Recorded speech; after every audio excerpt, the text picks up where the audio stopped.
and let me put it properly into perspective in a more scientific manner. The regime in Harare knew that their intention and objective is to close democratic space and create a pathway for a de facto one-party state, which has always been Mr. Mnangagwa's objective since post-independence Zimbabwe, to create a de facto and a de jure one-party state in the country.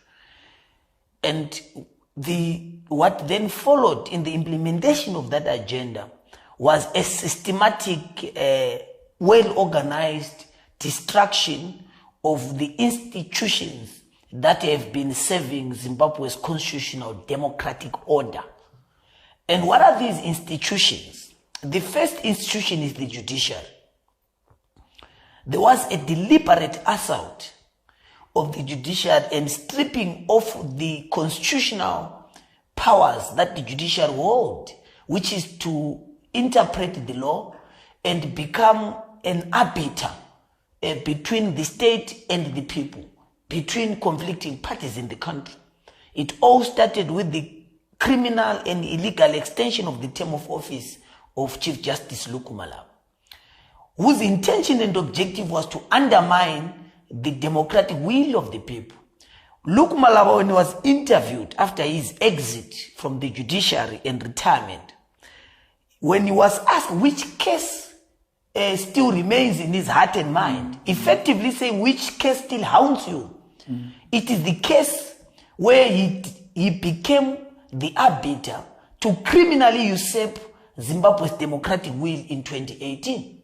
He says the case of the democratic movement versus Zimbabwe Electoral Commission in 2018 is the case that is still haunting him to this very day.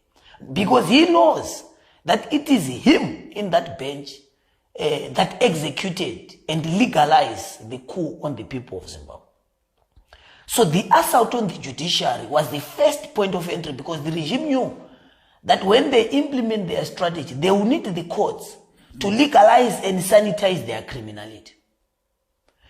And all of us, as citizens, as political actors, we were all silent because we thought that we are not lawyers and members of the judiciary. So that assault happened and nothing happened. Secondly, there was the assault on the media in the country. They started making sure that, one, they buy some of the media houses or frustrate some of the progressive media in the country. Look at how there was a Damascus of progressive senior editors in newspapers in the country. So some were co-opted, some had to move away from corrupted and compromised institutions within the media fraternity. So it was an assault that was deliberate. But we were all silent because we said we're not journalists and members of the media.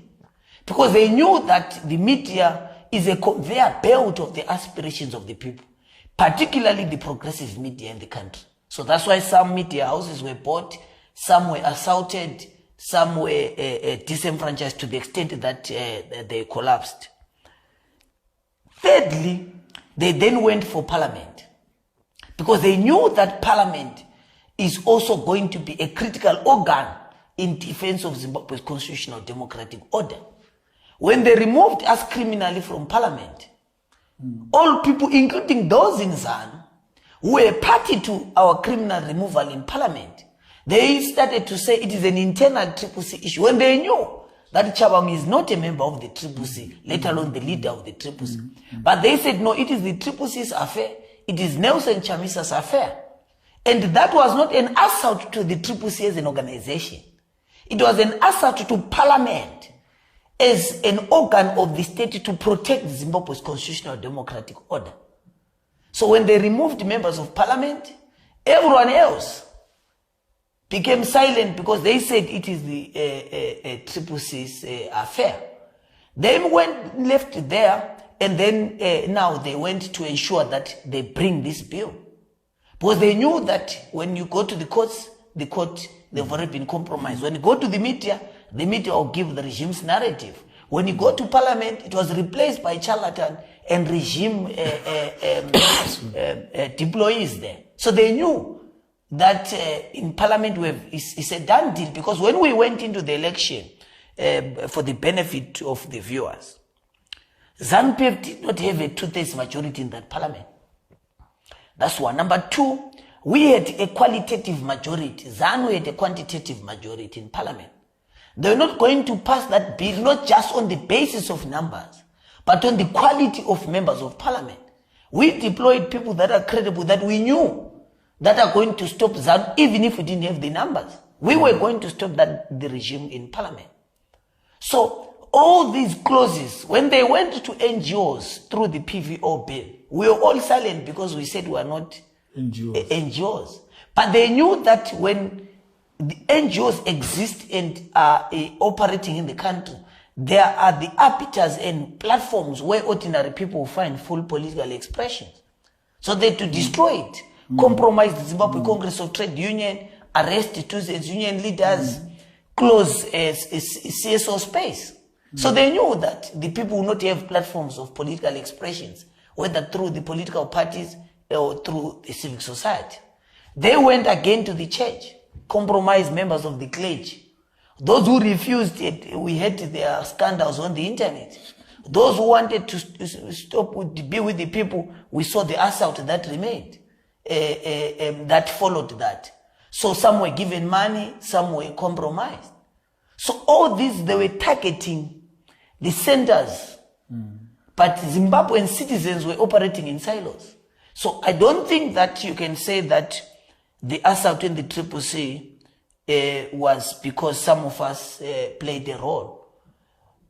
It was an attack on institutions of the state, including political parties which we were part of. Though that does not absolve the democratic movement, particularly us within the democratic movement, in terms of doing some of the things that would have expected of us to try and fight back. Because Karl Marx says that to the extent that the citizens are not educated and conscious, the leadership is to be blamed. So there is a role that we're supposed to play. We obviously acted in certain ways, but I suspect that it was not sufficient to push back on this authoritarian consolidation. So that's where I think we are guilty as charged, that we should have done more as a movement. But I think that the obligation was on the entire society to protect this. This is the current situation we are having in our country. Isusu as news media, tiripopa kutsvagira nyaya. Tinouya nenyaya semawana atinenge tadzita. Hatina chatinongwedzera kana kutapudza. Thank you so much for watching our video. Don't forget to subscribe to our YouTube channel. Comment, like and share. And for that, I'm signing out.